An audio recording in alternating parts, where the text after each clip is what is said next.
അപ്പോൾ guys air filter ഊരിയെടുത്ത് ഇത് old model ആക്ടിവയുടെ ആണ്. ഇത് ക്ലീനബിൾ ആണ്. ഇനി പുതിയ ആക്ടിവയുടെ വേറെയാണ് വരുന്നത്. അതായത് പേപ്പറിൽ കുറേ വട്ടം ക്ലീൻ ചെയ്യാൻ പറ്റില്ല, പക്ഷെ അത്യാവശ്യത്തിന് ക്ലീൻ ചെയ്യാം. അതിൽ എഴുതിയിട്ടും വെച്ചിട്ടുണ്ടാവും അത് ക്ലീൻ ചെയ്യണ റെക്കമെൻഡഡ് എല്ലാം. അപ്പോൾ ഇത് പൊട്ടണ അവസ്ഥയിലൊക്കെ ആയി. ഇപ്പോൾ ഞാൻ ക്ലീനേ ചെയ്യണുള്ളൂ, പുതിയത് ഇടണുള്ള. എന്നിട്ട് ഇത് ക്ലീൻ ചെയ്യണം. കുടച്ചാലും മതി, അല്ലെങ്കിൽ ഇത് വെച്ചൊന്ന് തുളച്ച് കളയാം. നിങ്ങൾക്ക് വേണമെങ്കിൽ ഹൈ പെർഫോമൻസ് എയർ ഫിൽറ്ററൊക്കെ വെക്കാം. പിന്നെ ഞാനൊരു വഴി പറഞ്ഞുതരാം ക്ലീൻ ചെയ്യണം, ഈ എയർ ഫിൽറ്റർ ക്ലീൻ ചെയ്യണം. അതായത് നിങ്ങളുടെ വീട്ടിലെ പമ്പ് ഉണ്ടാവും, അതിൽ ഇങ്ങനത്തെ ഒരു നോസിൽ അറ്റാച്ച് ചെയ്യുക. നോസിലല്ല, ഇത് പെന്നിൻ്റെ ഒരു സംഭവമാണ്. ഓക്കെ, അപ്പോൾ എയർ കൊടുത്തിട്ട് ഇതിങ്ങനെ വെച്ചിട്ട് ക്ലീൻ ചെയ്യുക. ഓക്കെ, ഞാനിത് ക്ലീൻ ചെയ്ത് കഴിഞ്ഞിട്ട് നിങ്ങൾക്ക് കാണിക്കാം. അപ്പോൾ ഇത് ക്ലീൻ ചെയ്തു. ഇതിൻ്റെ കേസാണ് ഇനി ക്ലീൻ ചെയ്യാനുള്ളത്.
അപ്പോൾ ഇതാണ് നമ്മുടെ സെക്കൻഡറി എയർ ഫിൽറ്റർ.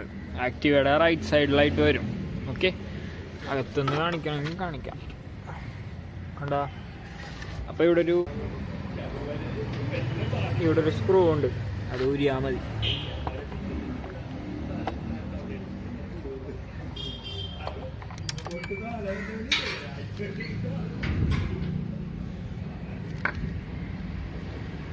ഓക്കെ,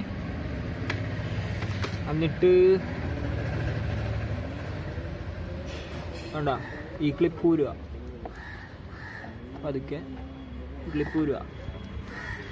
അങ്ങനെ 4 വശത്തുണ്ടാവും. അത് ഞാൻ ഊരിയിട്ടെടുക്കാം. ഓക്കെ, അപ്പോൾ ഞാൻ അകത്തത്തെ വ്യൂ കാണിക്കണേ. വേണ്ട, ഞാൻ ക്ലിപ്പൊക്കെ ഊരി.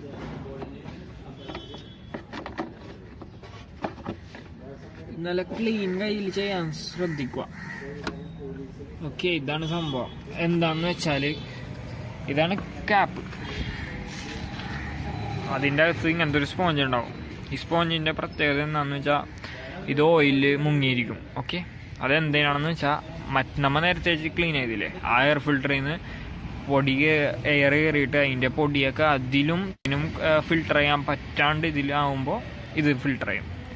ഇതിൽ ഓയിലുണ്ടല്ലോ, അപ്പോൾ പൊടിയൊക്കെ ഇതിൽ വന്ന് പറ്റിപ്പിടിക്കും. ഓക്കെ, അപ്പോൾ എൻ്റെ കേസിൽ ഇത് നല്ല ക്ലീനാണ്. എന്ന് വെച്ചാൽ ഞാൻ ഈ വീഡിയോ ഒക്കെ ഉണ്ടാക്കണം കുറേ നാൾ മുമ്പ് ഇത് ചെയ്തതാണ്. അപ്പോൾ ഇത് പെട്ടെന്നൊന്നും അഴുക്കാവുമ്പോൾ നിങ്ങൾക്ക് ക്ലീൻ ചെയ്തു.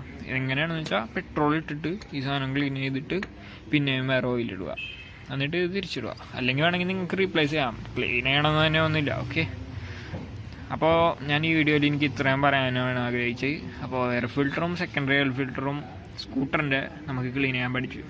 ഇനി ഓരോ വണ്ടിക്ക് ഓരോ മാതിരിയാണ്. ഓക്കെ, അപ്പോൾ വീഡിയോ ഇഷ്ടപ്പെട്ടെങ്കിൽ തീർച്ചയായും ലൈക്ക് ചെയ്യണം. പിന്നെ നിങ്ങൾ ചാനൽ പുതിയതാണെങ്കിൽ സബ്സ്ക്രൈബ് ചെയ്യാൻ മറക്കരുത്. ഓക്കെ.